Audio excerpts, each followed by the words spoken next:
Syria में America का बड़ा हमला हुआ है। ईरान समर्थित गुट पर अमेरिकी हमला अंजाम दिया गया है। अमेरिकी फोर्स ने यहां पर जबरदस्त स्ट्राइक कर दी है, एयर स्ट्राइक हुई है।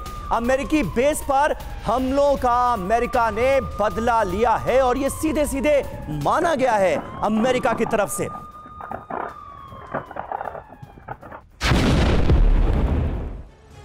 और आइए सीरिया में अमेरिकी कार्रवाई की डिटेल और इसके असर को भी हम समझने की कोशिश करते हैं बिग वॉल के माध्यम से। तो सीरिया में अमेरिकी स्ट्राइक, कहां हुआ हमला? तो देखिए पूर्वी सीरिया में हमला हुआ। बार बार सीरिया का भी समीर जिक्र आ रहा है कि सीरिया एक सेंसिटिव कंट्री है जो इस वॉर में घुस सकता है, फुल फ्लेज शामिल हो सकता है। बिल्कुल, और इसकी अपनी वजह भी है रवि, क्योंकि टारगेट पर देखिए कौन है। ईरान समर्थित लड़ाके हैं और जिस तरह से अमेरिकी बेसिस को यहां पर निशाना बनाया गया, उसके पीछे ईरान का हाथ माना जा रहा था।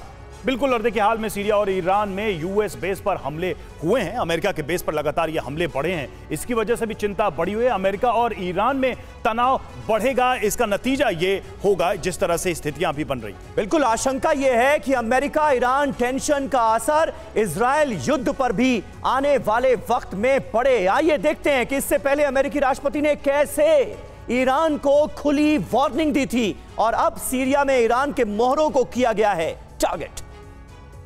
My warning to the Ayatollah was that if they continue to move against those troops, we will respond, and he should be prepared. It has nothing to do with Israel. Sinha sir, एक साफ स्थिति दिख रही है। Iran एक ऐसा देश है जो शुरू से अमेरिका के टारगेट पे रहा है और ये जो तनाव है ये ईरान की फ्यूलिंग की वजह से बढ़ता जा रहा है। अब चाहे वो सीरिया हो, चाहे वो हिजबुल्लाह हो, ये सब ईरान के बैकअप से चल रहे हैं और ईरान रूस के बैकअप से चल रहा है। पूरा ट्रेल लंबा दिखाई दे रहा है और अंत में अगर समझे तो कुल मिलाकर बात वही है, ट्रेडिशनल वॉर, रूस वर्सेस अमेरिका। देखिए, पहली बात तो ये है कि इस युद्ध को मैं देखता हूं कि दोषी नंबर 1 चीन, दोषी नंबर 2 ईरान और फ्रंट एक्टर, जमीनी स्तर पे ग्राउंड पे ऑपरेट करने वाला दोषी हमास, और उसके पीछे और भी आतंकवादी संगठन अब धीरे धीरे जोड़ने का कोशिश करेंगे। ये देखिए, ये जमीन की लड़ाई नहीं है समीर, ये है धर्म की लड़ाई।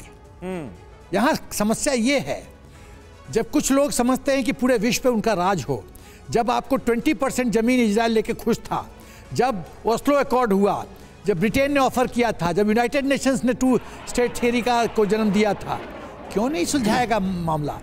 इजराइल ने तो उदारता दिखाई, वो तो गाजा उसके हाथ में था, वेस्ट बैंक उसके हाथ में था, उसने तो लौटा दिया, पैलेस्टीन को अथॉरिटी को लौटा दिया, गाजा भी लौटा दिया। वहाँ इलेक्शन हुआ, हमास जीत गया, और हमास जीत गया तो बोलता है उसके बाद इलेक्शन करवाए नहीं। तो जो इस तरह के तंत्र हैं जो सिर्फ और सिर्फ नकारात्मक सोच रखते हैं, वो शांति नहीं हो सकती। अग्नि का स्वरूप होता है बढ़ना और पंगा करना। तो अग्नि का ये चरित्र है। अग्नि को बुझाने के लिए फायर ब्रिगेड की जरूरत है। यहाँ फायर ब्रिगेड तो हो ही नहीं रहा है और एग्रीवेट हो रहा है। फायर ब्रिगेड का काम कौन करेगा, ये बहुत बड़ा सवाल है सिन्हा साहब।